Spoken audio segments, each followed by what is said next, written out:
What's happening, folks? Back with another reaction, back with some more Kate Bush. And we're back to conclude the 2005 album Ariel. Thank you again to Seb. And in fact, there's two bonus tunes included in the expanded folder as well. Sexual Healing, which I'm guessing is a cover of the Marvin Gaye tune. And then Lyra or Lyra, I'm not sure in the pronunciation, but yes, we'll look forward to those after this. But to conclude this record, we have the title track.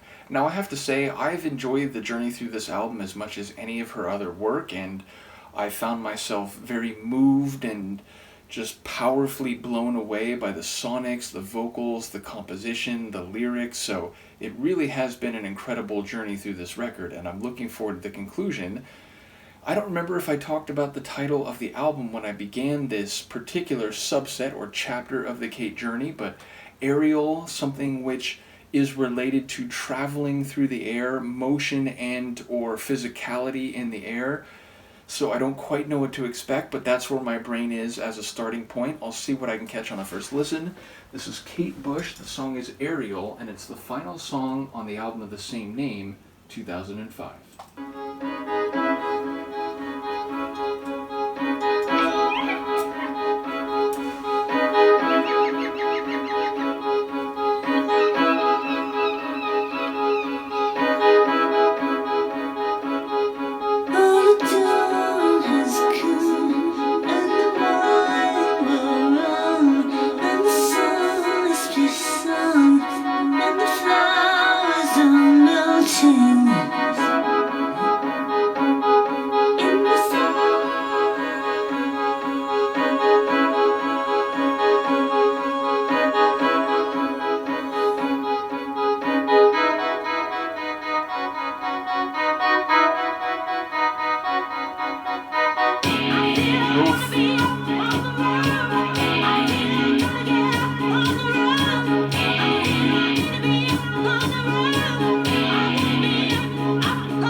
exhale.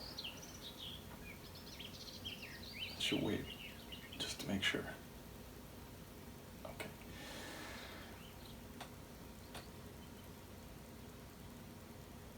Is it really over?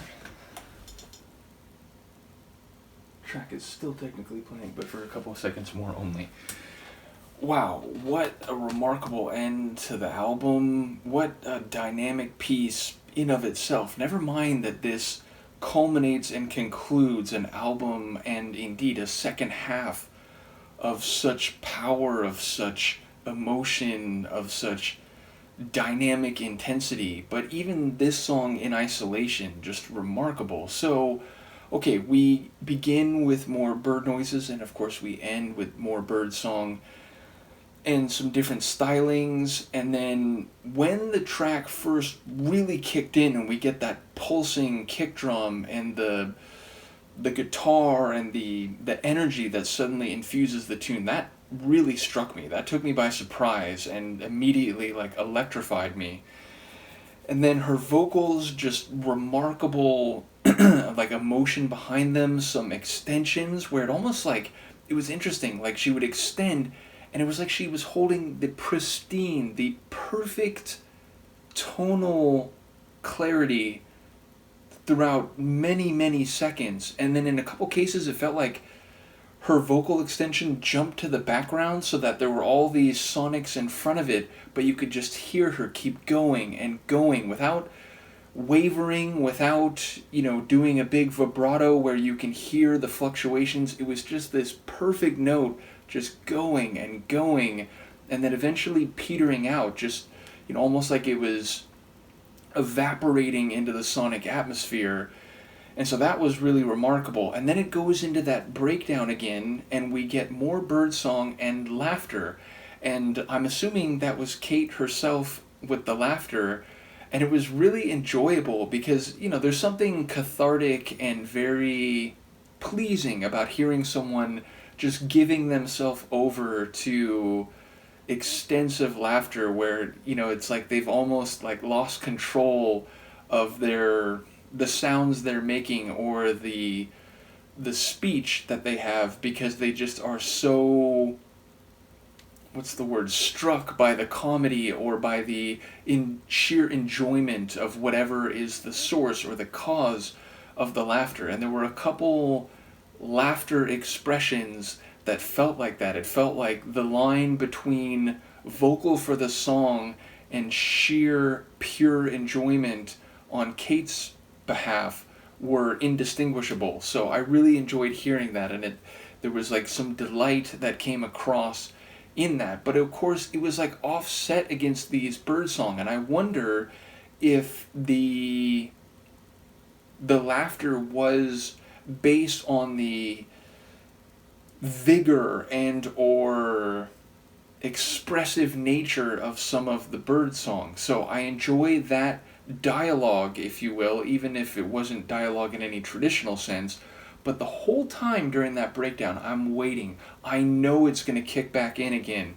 And so it keeps going, and I'm amused, I'm enjoying it, it feels very pleasant, and boom, it kicks back in with that driving pulse and the energy, the guitar from that earlier section, and I absolutely love that. And when you're waiting for something like that, there's a real sense of anticipation because I'm hearing it for the first time. I really didn't know if it actually was going to come back, but when it did, it felt very inevitable, very intuitive. So I love that moment. We get some really cool guitar over the course of the track, and it did get more bluesy and more intense in the second half. But even in that opening energetic section, there was a real grit to it, these chords that had a lot of depth and fire to them. And then we have this shuffling percussive rhythm the whole time. I don't know whether it was maracas or some aspect on like a natural drum kit, but like played in a really shuffling sort of manner. But that rhythm, kept a real, what's the right word?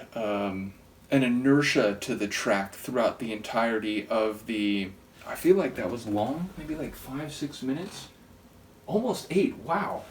So in a way, it was long as I thought, but even longer. So I feel like the duration of 8 minutes came across like I didn't get as much as that, meaning like I could have heard another several minutes of this and been just as riveted. So it's telling when you hear something, it's like, wow, that was, that was 5, 6 minutes, and it was actually longer than that, but your brain was just so keyed in and so mesmerized. Time flies when you're having a good time, right? So I feel like that 8 minutes went by more quickly than I would have expected. And then as it's rocking, as it's just erupting with this power, it suddenly, boom, it drops off, and we're back among the bird song, and again, some different flavors. An owl, I think we heard seabirds at the beginning, which based on the previous track, I get that progression. That feels like a very natural inclusion at the beginning of the song. But yeah, so different types of songbirds, and ultimately a real atmospheric ending to not only this side of the record and this track itself, but the record or album overall. So really incredible. Lyrically, I actually didn't catch as many of them because I was just so transfixed by what she was doing vocally. And of course, the laughter segment is, a bit outside normal vocalization, even for Kate. So I was really riveted to that, and, hearing these chords like keyboards and guitars. So lyrically, I don't really know what's happening, but it sounded like there was a call and an inspiration, a desire. It was purposeful for people to take notice and maybe join in. And there was a line about, what was it, like rising up to the road, or like rising high. So I feel like there was, in some direct sense, a conceptual relation to the idea of aerial, something that is rising and in movement up in the sky. But I'd have to hear it again. The lyrics, like, they were washing over me as much as anything, so it's the kind of song where I'd have to go back and re-listen. I imagine there will be people with some insightful comments, so of course thank you to all the Kate fans who've been very helpful along the larger journey. And ultimately, though I have re-listened to just about every Kate tune after doing these reactions, in some cases, when I go to do that re-listen, I'm already armed with a lot of insight and a lot of thematic explanation, so I do appreciate all of you for doing that. In particular, Tommy, I know, has done a lot of extensive comments that really gave me some insight, so shout out to you. But yes, I feel like there's, again, a sense that she's talking purposefully and maybe inspiring others by indicating what her goal is and what she sees as a desirable course of action, and with some sense that it is rising and aerial, but I don't quite know what to make of it all, so I look forward to some insight. But yeah, a really remarkable record. I am looking forward to the next step in this journey. As I said, there are 2 bonus tracks in the album folder that I've been working from. Shout out to Seb. So that's what we'll be back for the next couple times. Let me know what you think here, and I will see you next time. Peace.